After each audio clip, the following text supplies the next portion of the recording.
sebuah kesepakatan. Dan kita akan buat kesepakatan di mana kesepakatan itu harus kita patuhi, ya, kita harus patuhi, tidak boleh dihilang, tidak boleh dihilang, ya, harus dipatuhi. Nah,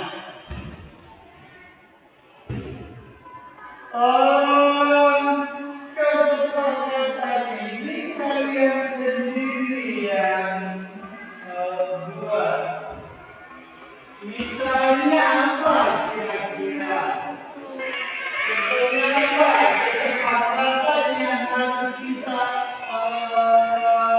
sepakati? Contohnya apa? Hadir di dalam kelas tepat waktu. Apalagi?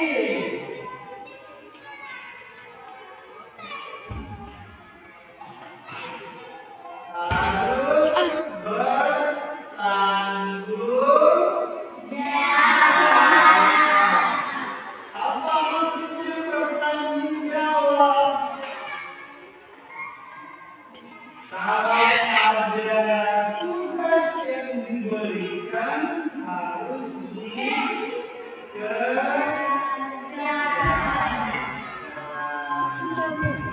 Kemudian kalau berbuat kesalahan harus berani tanggung jawab. Apalagi biasanya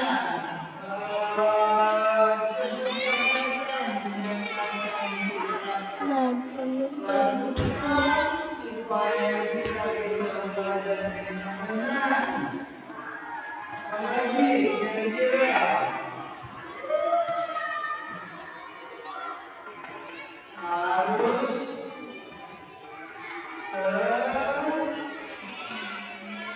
tenang pada saat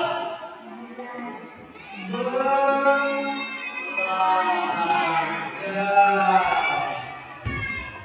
Apalagi tidak boleh mengganggu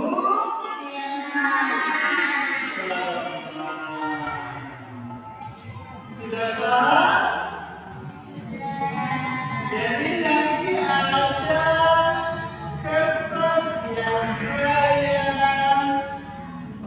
bagikan kepada kalian semua, ya, kalian tulis sendiri apa yang akan kalian sepakati.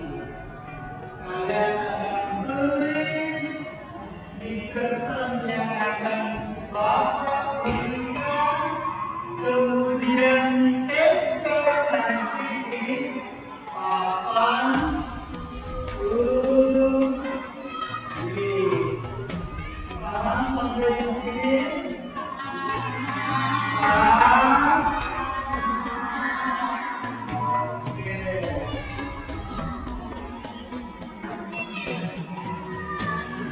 Siapa nanti berbicara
Jadi semua menurut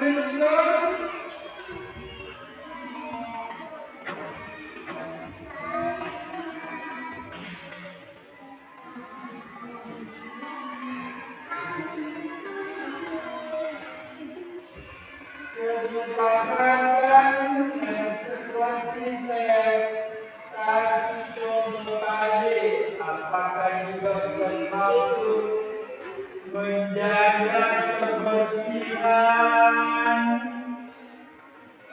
dan kemudian selalu berpakaian yang rapi dan bersih,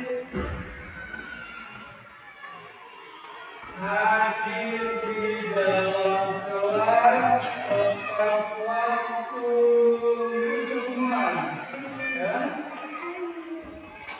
Cukup satu saja ditulis satu orang, ya. Satu saja ditulis satu orang. Kalian pilih sendiri yang mana yang mau ditulis.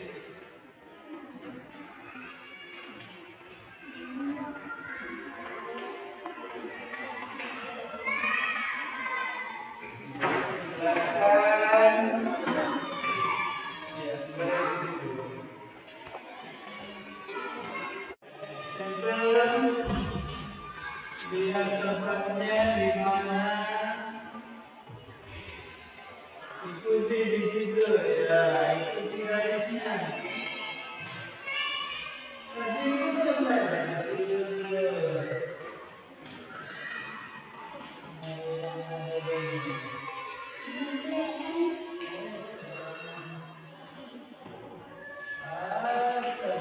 tempat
Tujuan dari pendidikan itu dilakukan proses pendidikan adalah untuk menuntun segala kekuatan kodrat yang ada pada itu agar mereka sebagai manusia dan anggota masyarakat dapat mencapai kebaikan dan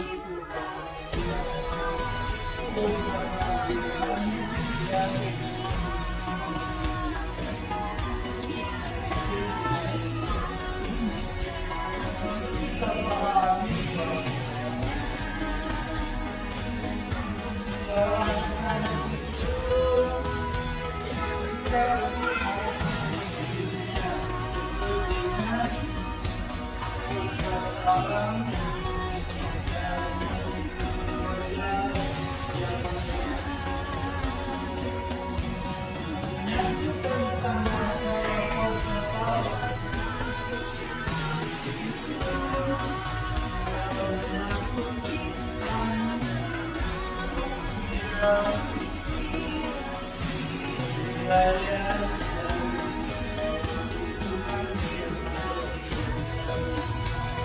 kodrat semua yang ada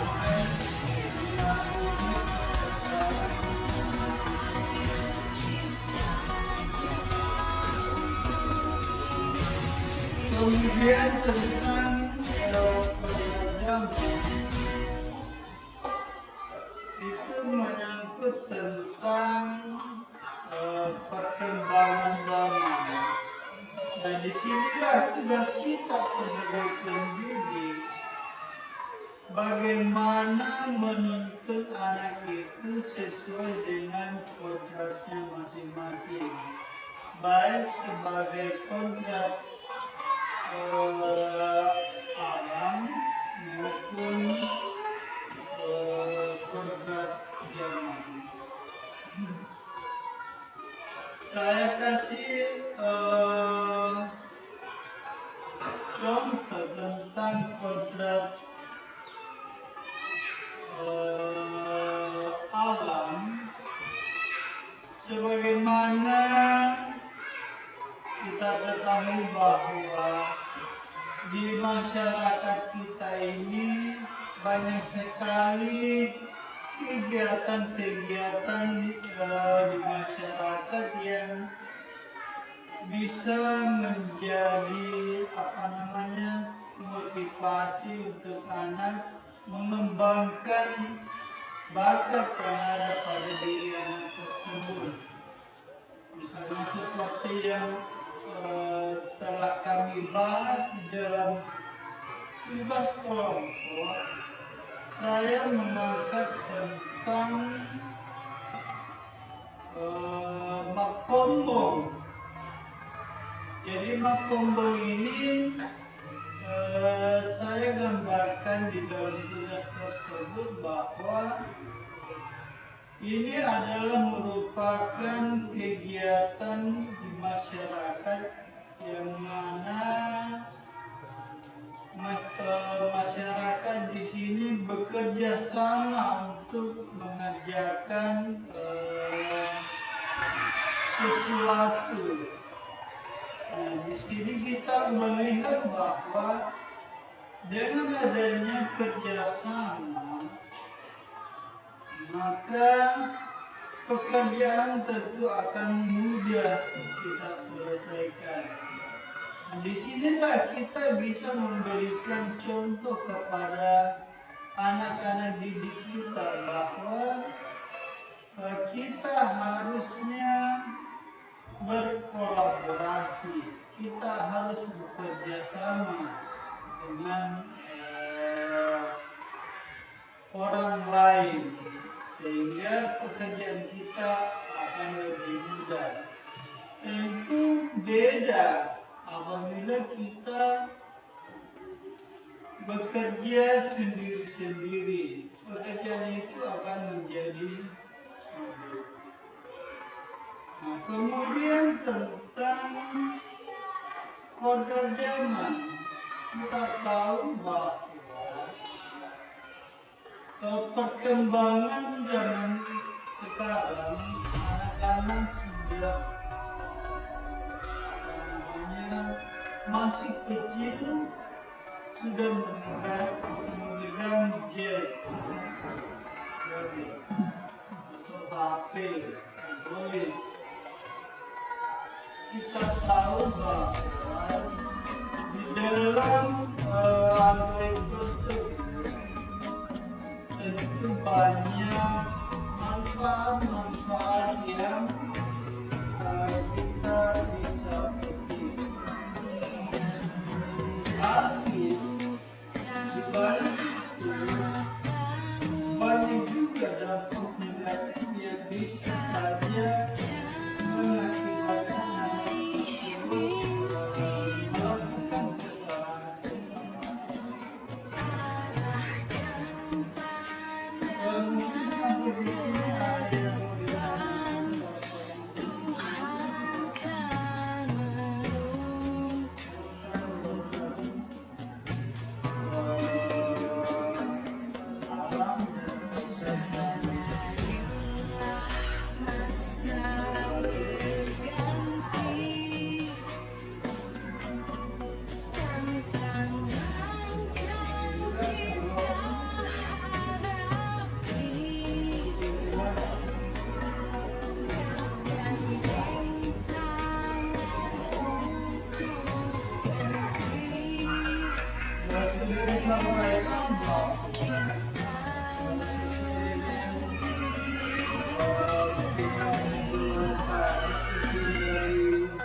Yang pertama adalah ilusi guru mengontrol diri. Jadi kita sebagai guru itu sebenarnya kita mengontrol diri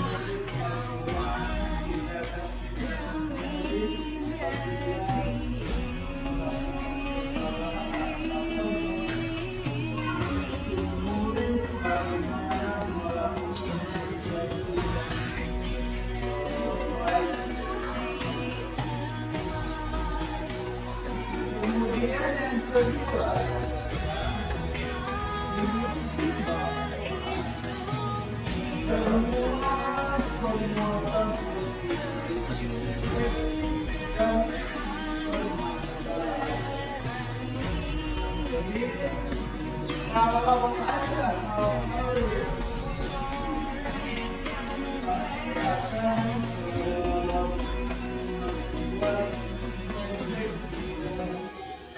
akan membuat efek positif dan bermanfaat. Kemudian yang ketiga adalah ilusi bahwa kritik dan membuat orang merasa bersalah dapat menyebabkan keadaan. Jadi jangan kita percaya kalau misalnya ada kritikan langsung merasa down atau kita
kemudian ilusi bahwa semua penguatan positif, efektif dan bermanfaat.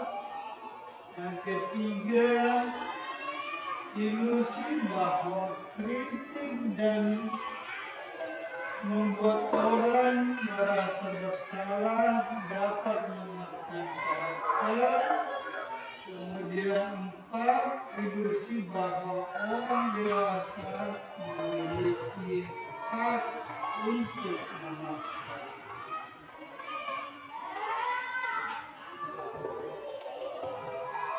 Lanjut.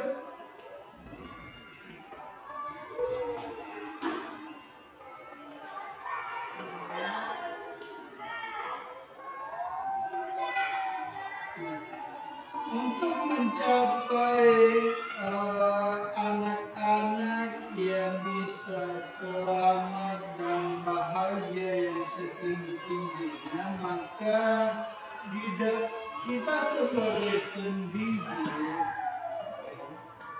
di sekolah, alangkah baiknya kalau kita bisa mencapai siswa-siswa yang memiliki kebajikan menurut sesuai dengan profil Pancasila.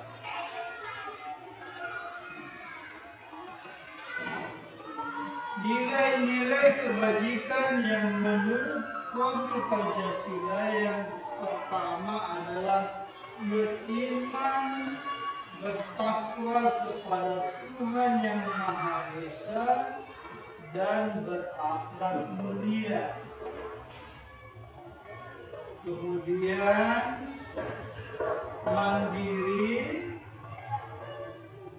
bernalar kritis, berkebinekaan global, bergotong royong, dan kreatif. Jadi inilah nilai-nilai, ada 6 nilai yang ada pada profil Pancasila. Mungkin ada yang mau ditanyakan tentang profil Pancasila ini, silakan Bapak Ibu.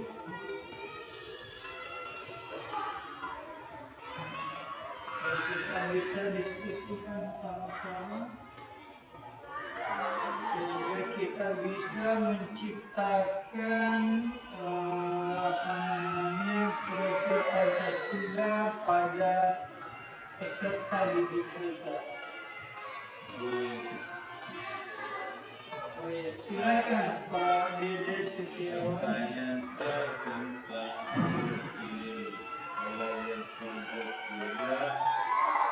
Apakah di kurikulum merdeka ini bisa kita tampilkan di dalam semua dari beberapa nilai itu, apakah bisa mewakili saja beberapa nilai dalam pelajaran? Oh iya. Terima kasih banyak atas pertanyaan. Jadi di dalam kurikulum merdeka ini yang ditanyakan oleh Pak Dede, apakah bisa kita menerapkan profil Pancasila ini pada kurikulum merdeka ini? Mungkin ada teman-teman yang bisa membantu. Silakan menjawab pertanyaan dari Pak Dede Setiawan.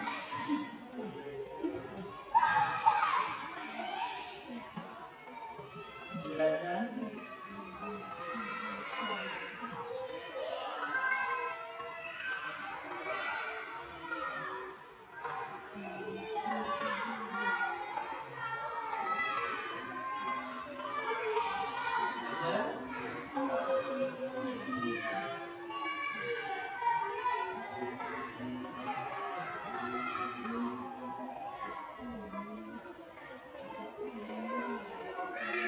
Oke, kalau tidak ada, saya akan mencoba memberikan jawaban dari pertanyaan Pak Dede Setiawan, bahwa apakah kita bisa menerapkan profil Pancasila ke dalam kurikulum merdeka ini. Tentu saja inilah mungkin yang diharapkan oleh pemerintah, sehingga membuat kembali perubahan pada kurikulum yang lama, yaitu kurikulum K13. Nah, sekarang kurikulum merdeka ini sangat mengharapkan bagaimana menciptakan profil Pancasila ini. Pertama tadi, beriman dan bertakwa kepada Tuhan Yang Maha Esa, kemudian mandiri, bernalar kritis, berkebinekaan global, bergotong royong, dan kreatif. Jadi anak-anak di sini yang pertama perlu sekali kita bagaimana menciptakan, bagaimana upaya kita supaya anak-anak bisa lebih memiliki keimanan dan ketakwaan. Kemudian kita sebagai pendiri juga melatih bagaimana anak-anak ini bisa mandiri, tidak selalu bergantung pada orang lain. Kemudian bernalar kritis, anak-anak harus mampu mengeluarkan pendapat-pendapat, ide-ide yang ada di dalam pikiran tersebut, dan berkebinekaan global. Jadi mampu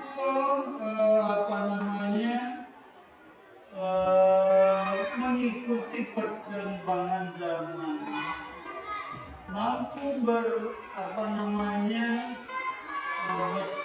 dengan teman-teman yang lain tanpa membeda-bedakan, baik itu masalah ras maupun agama maupun tingkat sosial. Kemudian bergotong royong. Anak-anak di sini sangat diharapkan bagaimana supaya bisa bekerja sama dengan teman-teman yang lainnya, bisa bekerja sama. Kemudian kreatif, bisa menghasilkan produk-produk yang mungkin bernilai di masyarakat. Saya kira demikian.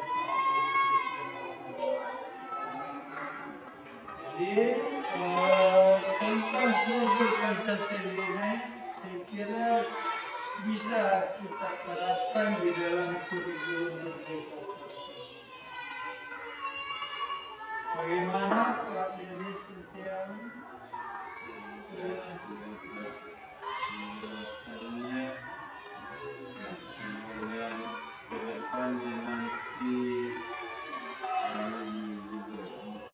Keyakinan kelas berupa pernyataan universal. Pernyataan keyakinan kelas senantiasa dibuat dalam bentuk positif. Yang ketiga, keyakinan kelas hendaknya tidak terlalu banyak sehingga mudah diingat dan dipahami oleh semua warga kelas. Yang keempat, keyakinan kelas sebaiknya sesuatu yang dapat diterapkan di lingkungan tersebut. Yang kelima, semua warga kelas hendaknya ikut berkontribusi dalam pembuatan keyakinan kelas lewat kegiatan curah pendapat. Yang keenam, bersedia meninjau kembali keyakinan kelas dari waktu ke waktu. Nah, inilah hal-hal yang perlu kita perhatikan di dalam membuat keyakinan kelas. Mungkin ada yang mau ditanyakan tentang pembuatan keyakinan kelas tadi yang sudah saya sampaikan.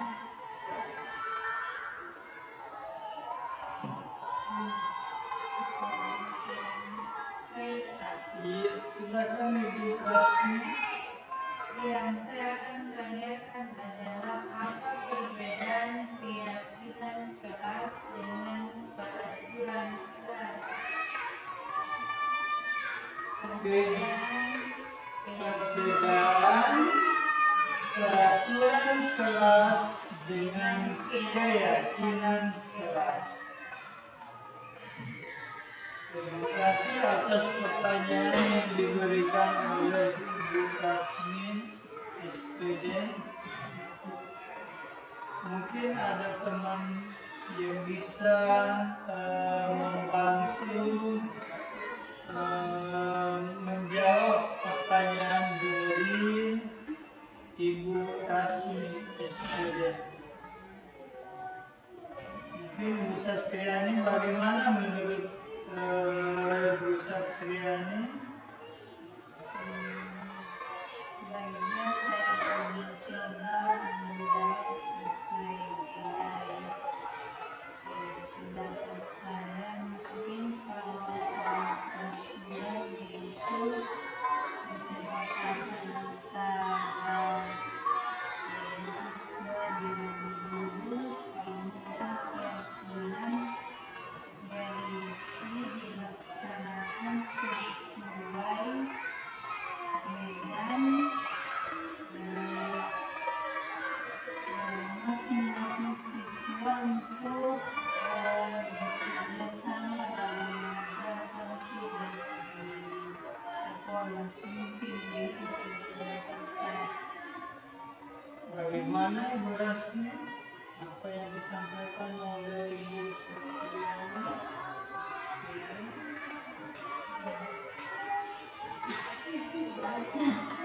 Kalau Ibu Surasna mungkin ada pendapat tentang pertanyaan yang diajukan oleh Ibu Rasmi.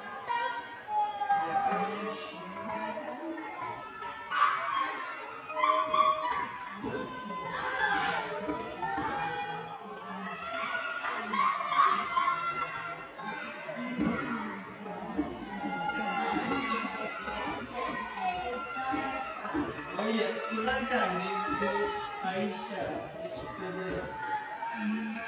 Saya sepakat kalau keyakinan kelas kesepakatan yang dibuat antara guru dengan siswa. Iya. Sedangkan peraturan kelas dibuat oleh guru, tidak dilibatkan siswa. Tanpa melibatkan Siswa. bagaimana Ibu Rasmi SPD? Iya, jawabannya sudah bisa dikatakan. Oh, jawabannya sudah bisa dijawab. Jadi saya memberikan sedikit penguatan tentang apa yang ditanyakan oleh Ibu Rasmi, bahwa perbedaan antara peraturan di kelas dengan keyakinan kelas. Kalau peraturan di kelas itu biasanya hanya sepihak saja yang membuat peraturan tersebut. Apakah itu pihak sekolah saja, apakah itu pihak guru kelas. Itu kalau tentang peraturan kelas yang harus dipatuhi oleh murid-murid. Sedangkan kalau keyakinan kelas itu dibuat berdasarkan kesepakatan antara guru dan siswa. Itu perbedaan antara keyakinan Dan keyakinan kelas ini karena tadi sudah disampaikan bahwa disampaikan oleh murid-murid, diusulkan oleh murid-murid, berarti apa yang disampaikan oleh murid tersebut itu berdasarkan dari hati nurani, bukan dari paksaan. Dan sebelum kita melakukan keyakinan kelas, terlebih dahulu tentu kita memberikan arahan-arahan kepada murid-murid bagaimana membuat keyakinan ini, mengusulkan keyakinan ini supaya proses belajar mengajar di dalam kelas itu bisa berjalan dengan lancar. Saya kira jadi kita mengingatkan bahwa kita sebagai manusia biasa tentu bisa saja melakukan pelanggaran yang tanpa disengaja. Setelah melakukan hal tersebut, maka kita memberikan kesempatan kepada anak tersebut untuk berjanji. Janjinya yang bagaimana? Ya, tentu saja tidak mengulangi kesalahan yang telah dilakukan. Itulah tahapan-tahapan yang perlu dilakukan di dalam tahapan tersebut. Namun demikian bahwa tahapan restitusi ini pasti ada batasan-batasan, ya untuk yang pelanggaran yang berat, ya tentu saja akan diproses selanjutnya. Namun pelanggaran yang tentang keyakinan kelas yang telah dibuat, ya bisa kita melakukan restitusi tersebut, yaitu dengan memanggil, meyakinkan bahwa dia telah melakukan pelanggaran, kemudian menyadari bahwa dia sudah melakukan kesalahan dan memberikan kembali motivasi agar supaya dia tidak mengulangi kesalahan yang telah dibuatnya. Saya kira sebelum saya tutup mungkin ada hal-hal yang mungkin ditanyakan Bapak Ibu Guru.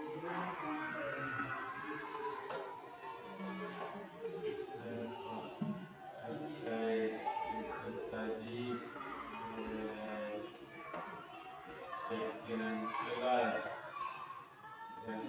yang berbuat sebenarnya tentang keyakinan kelas saya buat bersama siswa, namun terkadang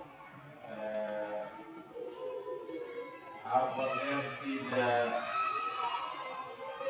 masalah ketika saya menambahkan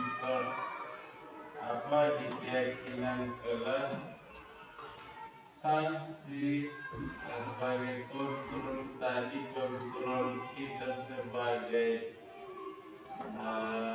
penghukum, sanksi ketika ada aturan atau keyakinan yang dilanggar siswa. Misalnya itu yang sifatnya sudah berulang. Seperti selama ini kan biasa sanksi sosial yang saya berikan, misalnya membersihkan WC tanpa memberikan hukuman fisik. Itu Pak. Bisa tidak? Bagaimana menurut Bapak Ibu Guru? Ya, kurang Jadi yang ditanyakan oleh Pak Dede Setiawan sudah membuat keyakinan atau kesepakatan kelas, namun terkadang masih ada juga siswa-siswa yang selalu melakukan kesalahan-kesalahan. Sebelumnya mungkin Pak Dede Setiawan sudah melakukan tahapan restitusi tadi. saya sudah sampaikan bahwa seperti ini karena terkadang dia suka mengganggu temannya lah, contoh kecil saja seperti kita masuk ada laporan si A mengganggu si B. Nah ini sudah berlaku tidak dari satu kali saja. Dia sudah melanggar Ya, tentang sudah saya menjaga ingatkan. keamanan. Ya, sudah saya ingatkan, bahkan saya pernah membuat struktur organisasi kelas. Dia sebagai keamanan, seksi keamanan. Saya buatkan supaya saya mau lingkungan kelasnya lebih aman. Nah, ternyata dia lebih yang lebih dominan untuk melakukan kesalahan-kesalahan. kesalahan yang mengulangi. Jadi mungkin kalau saya berikan hukuman sanksi, apakah diperbolehkan di dalam kurikulum merdeka ini atau tidak.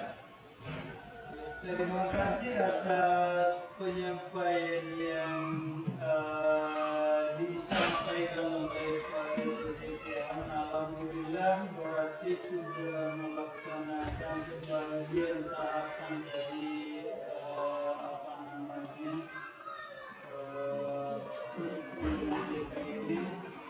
tentang menyangkut tentang keyakinan kelas, kesepakatan kelas.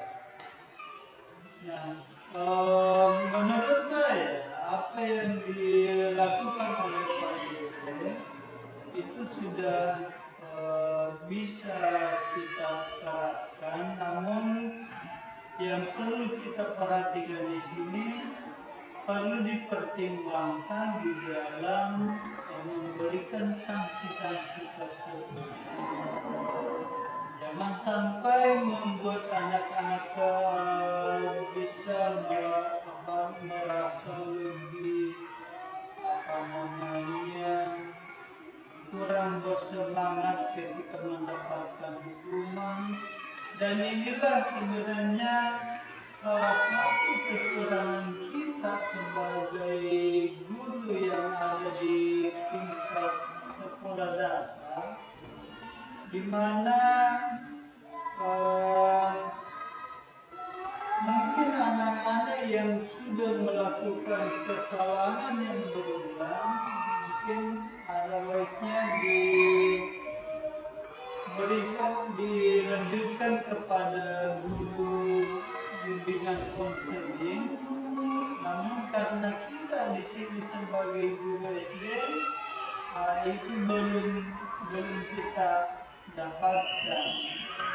Jadi saya sarankan saja kepada Pak Hedi Setiawan, silakan saja, karena tadi kan saya sudah jelaskan bahwa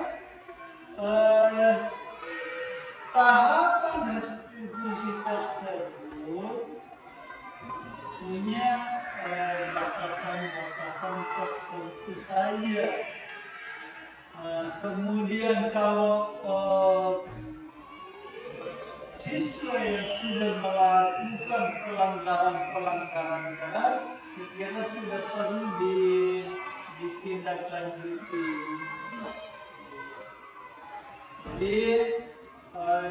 Jadi yang saya sarankan di sini, di dalam memberikan sanksi yang Bapak berikan kepada anak tersebut, perlu mungkin dipertimbangkan, jangan sampai bisa membuat anak tersebut merasa kurang bersemangat. Pokoknya bagaimanalah supaya anak tersebut tetap bersemangat di dalam belajar, namun bisa juga menerapkan keyakinan kelas yang sudah dibuat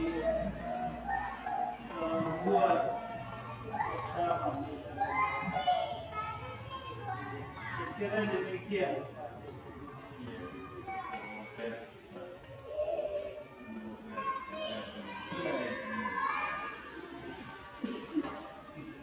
Masih ada yang mau ditanyakan?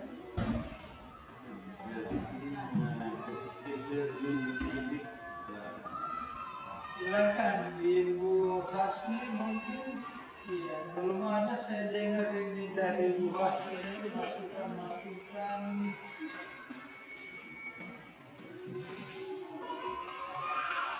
Atau Ibu Surasna, Ibu Satriani.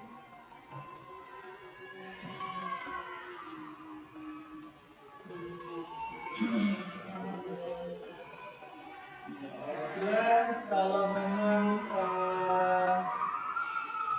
apa yang saya paparkan di sini sudah jelas buat Bapak dan Ibu guru, mudah-mudahan ke depannya pendidikan di sekolah kita bisa lebih meningkat, bagaimana menciptakan profil pelajar Pancasila dari 6 aspek tadi yang sudah dibacakan, dan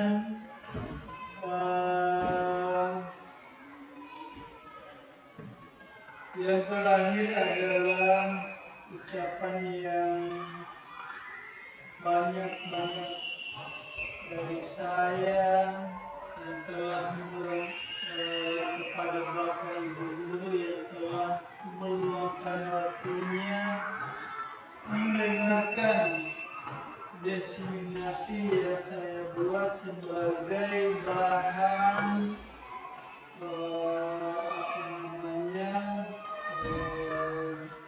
tugas kami pada modul 1.4. Atas segala kekurangannya saya mohon dimaafkan. Wabillahi taufiq wal hidayah. Assalamualaikum warahmatullahi wabarakatuh. Waalaikumsalam warahmatullahi wabarakatuh.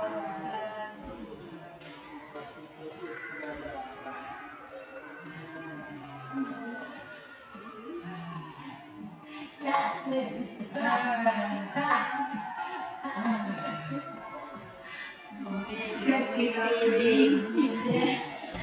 berlebihan si jajan. Aduh.